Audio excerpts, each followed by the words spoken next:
चलो तो आप सब कोई जुड़ जाइए। एक बार फिर से आप सभी का बहुत बहुत स्वागत करते हैं। इसके पहले वाला एक वीडियो जारी हुआ था जिसमें हम लोग भारत के राष्ट्रीय गीत के बारे में जो भी जानकारी थी बहुत ही माने उसको हम लोग गहन में विश्लेषण किए थे।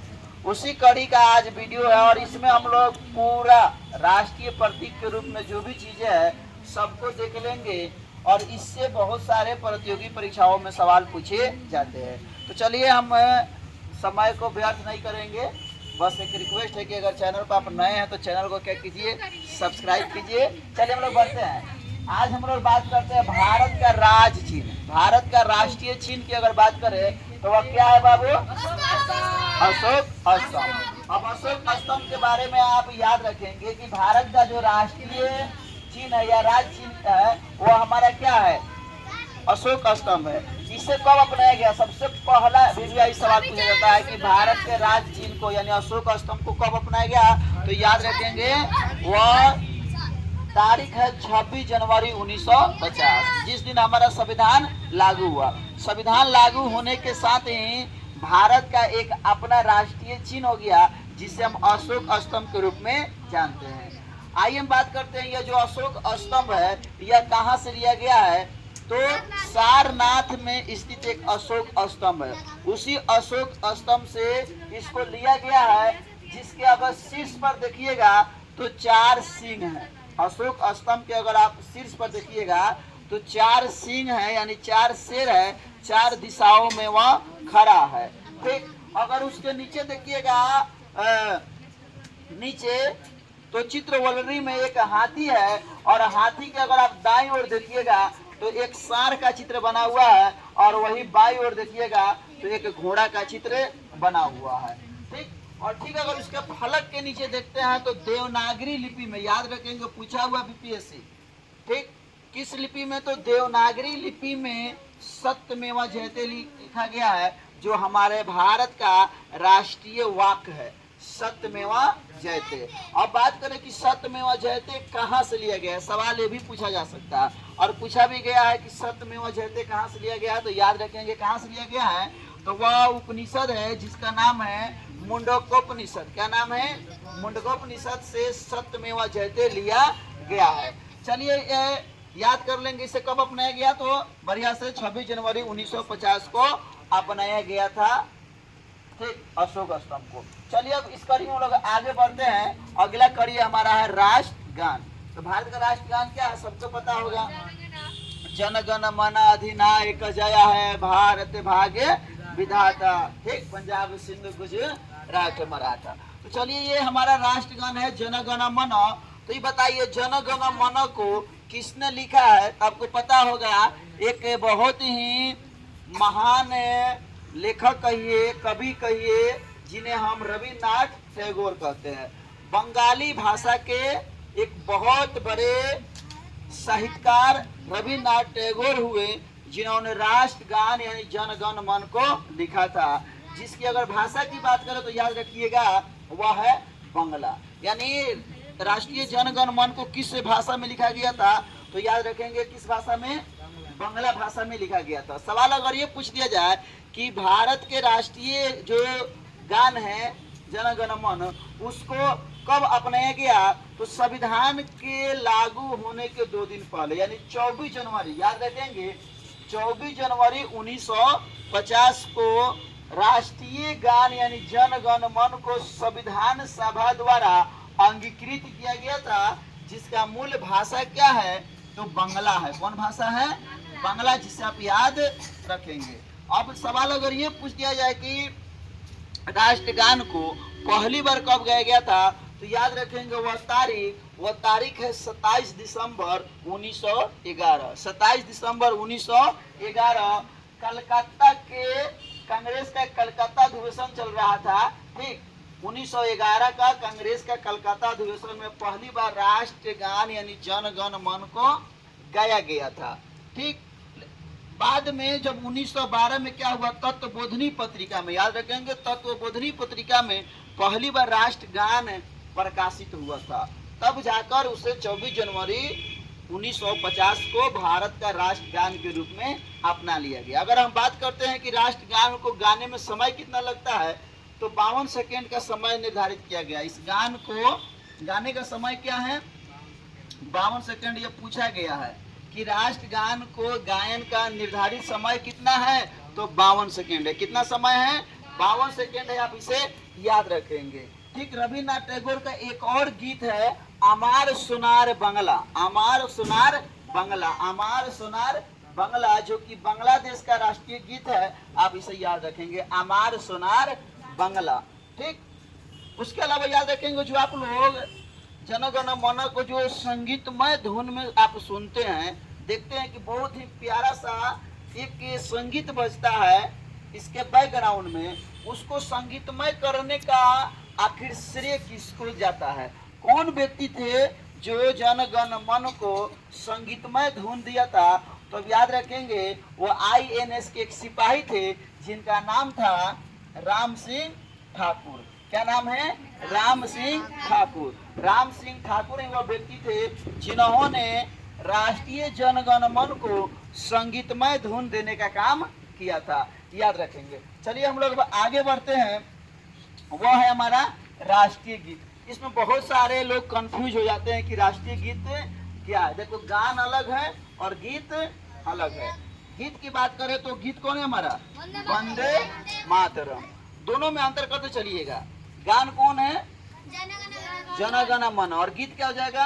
वंदे मातरम। और वंदे मातरम के रचनाकार अगर हम बात करें तो ये थे बंकिम चंद्र चटर्जी। बंकिम चंद्र चटर्जी जिन्होंने वंदे मातरम को लिखा गया था।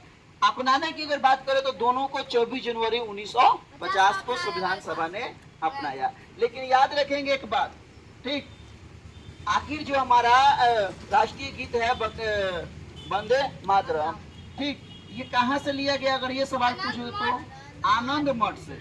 यह एक उपन्यास है, एक नोवेल है बंकिम चंद्र चटर्जी का, जिसमें यह गीत प्रकाशित हुआ था, जहां से इसे लिया गया। तो आनंद मठ से लिया गया। अगर इसकी भाषा की बात करें, राष्ट्रगान की भाषा क्या है? बंगाली है। लेकिन अगर राष्ट्रीय गीत की बात करें कि इसकी भाषा क्या थी, तो इसकी भाषा थी, याद रखेंगे, संस्कृत। इसकी भाषा क्या थी? संस्कृत। इसे पहली बार कब गाया गया? राष्ट्रगीत को याद रखेंगे, पहली बार कांग्रेस के ही कलकत्ता अधिवेशन 1896 में चल रहा था। कांग्रेस का कलकत्ता अधिवेशन 1896 में चल रहा था, जहां पहली बार वंदे मातरम को गाया गया था। वंदे मातरम को गाया गया था। चलिए, बहुत सारे लोग नहीं जानते हैं कि आखिर वंदे मातरम को गाने में कितना समय लगता है। कितना समय लगता है ये बताइए आप लोग? 1 मिनट 5 सेकेंड। 1 minute 5 second. चलिए अब दोनों में थोड़ा अंतर करते हैं। राष्ट्रीय गान का रचयिता कौन है? रविन्द्रनाथ टैगोर। लेकिन राष्ट्रीय गीत का रचयिता बंकिम चंद्र चटर्जी। राष्ट्रीय गीत गान को गाने में कितना समय लगता है? 52 सेकेंड। लेकिन राष्ट्रीय गीत को गाने में, राष्ट्रगान किस भाषा में है? बंगाली भाषा में रचा गया था। लेकिन राष्ट्रीय गीत किस भाषा में लिखा गया था? चलिए, कोई दिक्कत? अब हम लोग आगे बढ़ते हैं।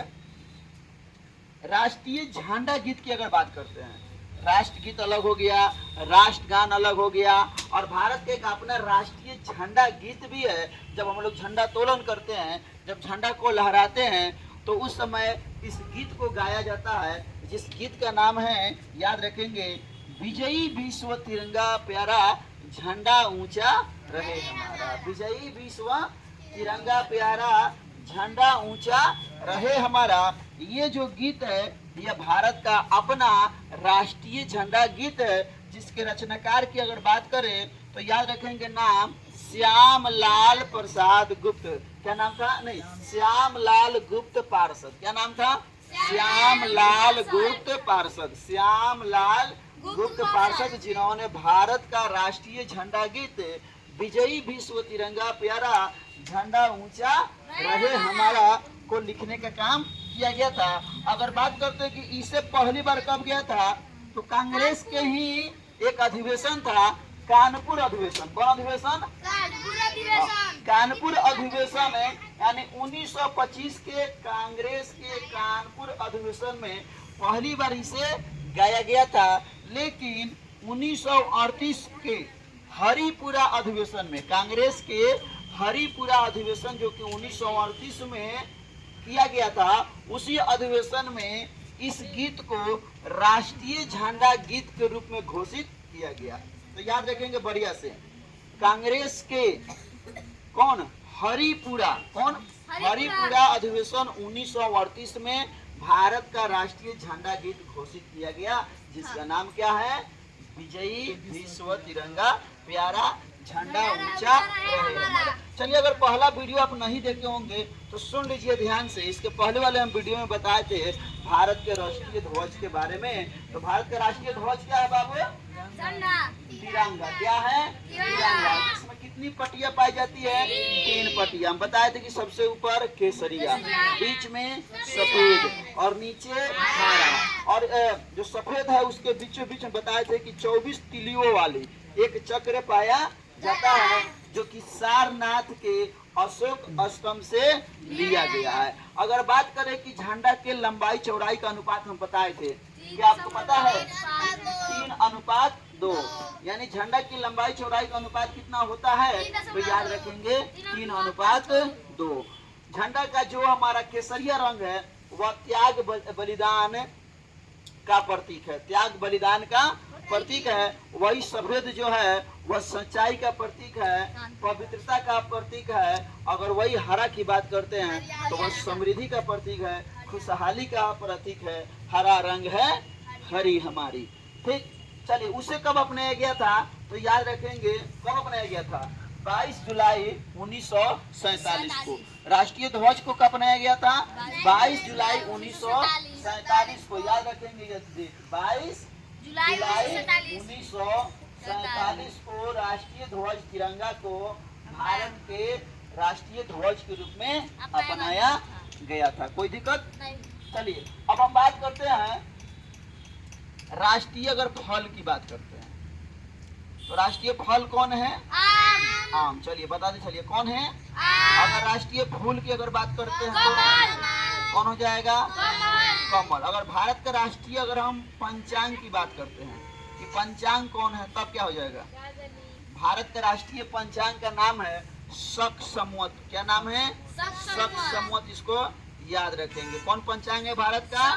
शक संवत भारत का राष्ट्रीय पंचांग है। चलिए, अगर भारत का राष्ट्रीय अगर पेड़ की बात करें, वृक्ष, भारत का अगर राष्ट्रीय वृक्ष कौन है? तो याद रखेंगे बरगद। कौन है बाबू? बरगद। भारत का राष्ट्रीय वृक्ष कौन है? बरगद है।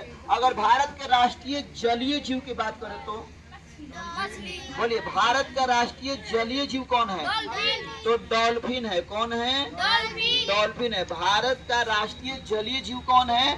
डॉल्फिन है। चलिए, भारत का अगर राष्ट्रीय पशु की बात करें तो पशु कौन है? भारत का राष्ट्रीय पशु कौन है? तो वह है बाघ। कौन है? बाघ। भारत का राष्ट्रीय पशु कौन है?